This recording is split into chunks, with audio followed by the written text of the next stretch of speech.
Sa isang madilim na kwarto, nakapikit pero nakakakita ng litrato, mga larawan ng nakaraan.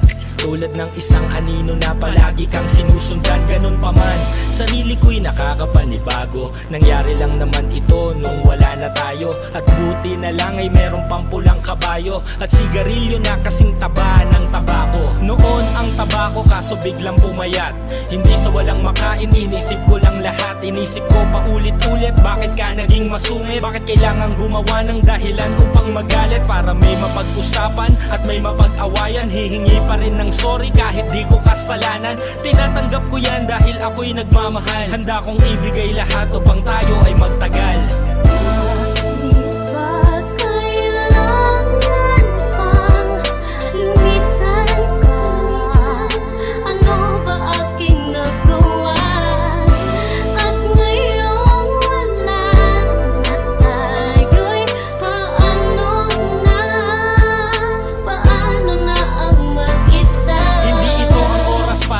Ay magsisihan, nangyari ng lahat, ano pang dapat balikan? Di mo nga tinanggap ang mga pagpapakumbaba, kahit puro ka pa nga kung luluwas ka sa baba. Okay lang, inisip ko na lang na busy lang, kahit puro alibay lang ang nagiging dahilan. Isa na lang at magiging pangatlong beses na yan. Sino ba naman ako para hindi ka pagbigyan? Kabisado mo ang aking kilitit, pag-uugali at amoy sa kasingit-singit ang kong pag-aari. Wala ako sa iyong maitatago, wala akong hindi sinabi sa iyo na sikreto ko't baho. Ikaw ang aking kakampi na pinagkakatiwalaan, kung kailan tumino dun pa ako pinaghinalaan. May babae daw kasi nakatabi ko sa larawan, nagmahal ka ng sikat, hindi ko na yun kasalanan.